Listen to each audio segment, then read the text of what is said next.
الحمد للہ رب العالمین والصلاة والسلام علی سید الانبیاء والمرسلین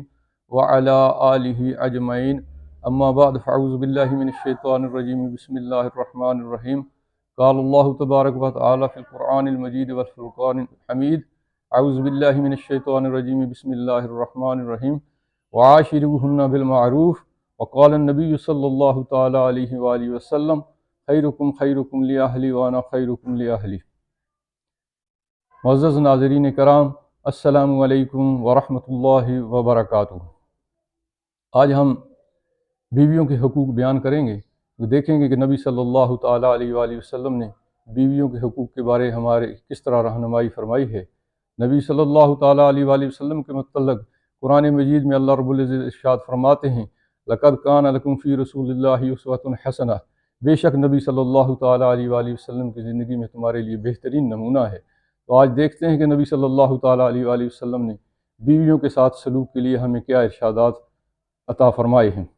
تو مکہ مکرمہ میں جب نبی صلی اللہ تعالیٰ علیہ وآلہ وسلم تشریف فرما تھے، حضرت خدیجہ رضی اللہ تعالیٰ عنہ کا وقت آخر آیا۔ وصال سے کچھ دیر قبل آپ رضی اللہ تعالیٰ عنہ نے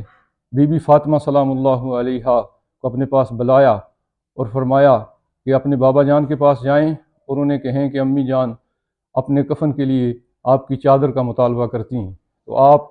سلام اللہ علیہ نبی پاک صلی اللہ تعالیٰ علیہ وآلہ وسلم کی خدمت میں حاضر ہوئیں اور عرض کی، بابا جان، امی جان آپ کی چادر اپنے کفن کے لیے طلب فرما رہی ہیں۔ تو نبی صلی اللہ تعالیٰ علیہ وآلہ وسلم حضرت خدیجہ رضی اللہ تعالیٰ عنہ کے پاس تشریف لے گئے اور آپ نے ان سے ارشاد فرمایا کہ تم نے تو صرف چادر کا مطالبہ کیا ہے، لو اردتی جلدی لا آتیتکی، اے خدیجہ اگر تو مجھے یہ کہتی کہ اپنی جلد مجھے اتار کے دے دیں تو میں وہ بھی دے دیتا۔ اللہ اکبر! نبی صلی اللہ تعالیٰ علیہ وآلہ وسلم نے کس قدر محبت کا اظہار حضرت خدیجہ رضی اللہ تعالیٰ عنہ سے فرمایا۔ اسی طرح جب نبی صلی اللہ تعالیٰ علیہ وآلہ وسلم ہجرت فرما کر مدینہ شریف میں تشریف فرما ہوئے تو وہاں بھی آپ کی ازواج مطہرات کے ساتھ آپ کا جو سلوک تھا وہ نہایت ہی عمدہ اور احسن رہا۔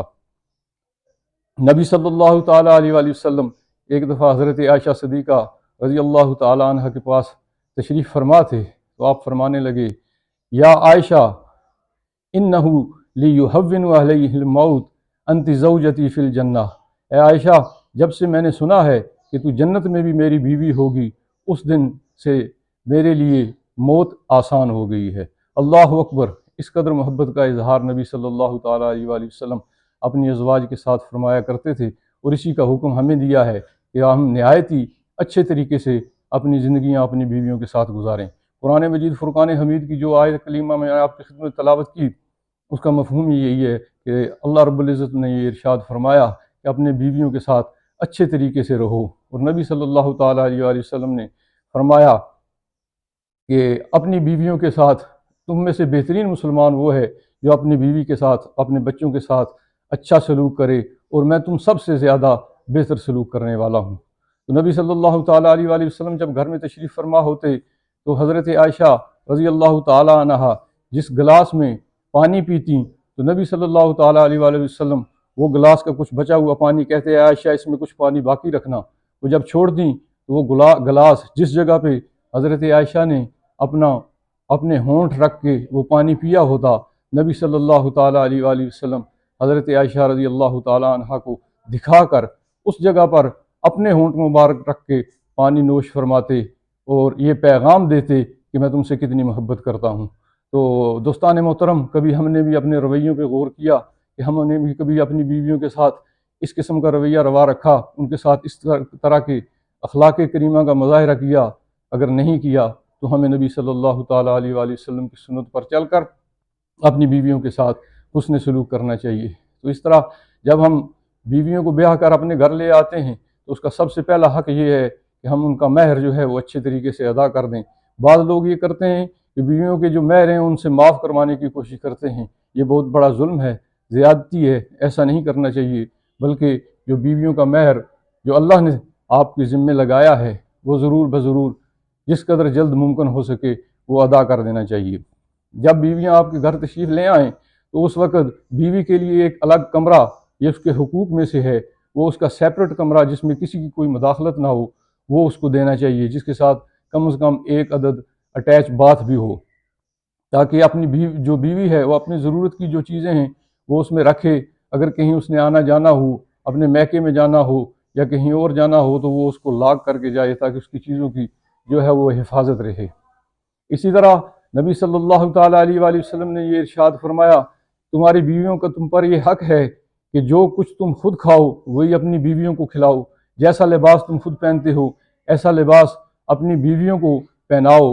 اور نبی صلی اللہ علیہ وسلم نے یہ بھی ارشاد فرمایا کہ ایک درہم ہے جو تم جہاد فی سبیل اللہ میں خرچ کرتے ہو، دوسرا درہم وہ ہے جو آپ اللہ کے رستے میں مسکینوں غریبوں کو بانٹ دیتے ہو، تیسرا درہم وہ ہے جو تم اپنے بیوی بچوں پر خرچ کرتے ہو، تو اس میں سے سب سے زیادہ ثواب جو تمہیں ملے گا وہ اس درہم پر ملے گا جو تم نے اپنے بیوی اور بچوں پر خرچ کیا۔ تو اس سے پتہ چلتا ہے کہ بیوی اور بچوں پر خرچ کرنا کتنا اجر و ثواب کا اور اللہ رب العزت کی کتنی خوشنودی کا باعث ہے۔ تو ناظرین محترم، بیویاں جب گھر میں آتی ہیں تو ان کے ذمے کچھ ذمہ داریاں بھی ہوتی ہیں، وہ گھر کے کام کاج کرتی ہیں۔ اللہ رب العزت نے یہ سسٹم ہی ایسا رکھا ہے کہ مرد کو باہر کے کام کاجوں میں مصروف رکھا ہے تاکہ وہ اپنے لیے اپنے خاندان کے لیے جو ہے وہ پیسہ کما کے لائے، اور بیویاں جو ہیں وہ گھر کا کام سنبھالیں۔ تو گھر کا کام جو ہے وہ بیویاں کریں گی، یہ ان کی ذمہ داری ہے، لیکن اگر گھر میں خاندان بڑا ہے، افراد زیادہ ہیں، تو بیوی جو ہے اس پر بہت بوجھ بن جائے گا۔ تو اس کے لیے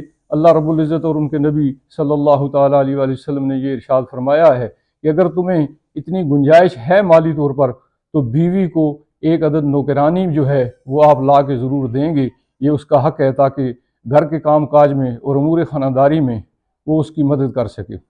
اسی طرح اگر گھر میں معاملہ پیش آ جاتا ہے، کوئی جھگڑا فساد ہو جاتا ہے، تو بیویوں سے درگزر کرنے کی نبی صلی اللہ تعالیٰ علیہ وآلہ وسلم نے تلقین ارشاد فرمائی ہے۔ ایک صحابی نے پوچھا، یا رسول اللہ صلی اللہ تعالیٰ علیہ وآلہ وسلم، ہم دن میں کتنی بار بیویوں کو غلطی پر معاف کر دیا کریں؟ تو نبی صلی اللہ تعالیٰ علیہ وآلہ وسلم نے ارشاد فرمایا کہ اگر دن میں وہ 70 بار بھی غلطی کریں تو انہیں معاف کر دیا کرو۔ اس سے پتہ چلتا ہے کہ بیویوں کے ساتھ درگزر کا رویہ اختیار کرنا چاہیے۔ اسی طریقے سے ہمارا معاشرہ جو ہے اور ہمارا گھر جو ہے وہ جنت بن جائے گا، اور ہم اللہ رب العزت کی رضا جوئی کے لیے یہ کام ضرور کریں۔ اور بیویوں کو جو ستانا ہے یہ بہت بڑا ظلم ہے۔ اسی طرح بعض لوگ یہ سمجھتے ہیں کہ بیویوں کا کام جو ہے وہ ہر وقت گھر میں کھانا پکانا، امور خانہ داری یہی کرنا ہے، نہیں، صرف فقط ان کا یہ کام نہیں ہے۔ بیویوں کو جب دل کرے آپ انہیں آؤٹنگ کے لیے بھی لے کے جائیں، یہ بھی ان کا حق ہے اگر آپ کو گنجائش ہے۔ تو جو کچھ آپ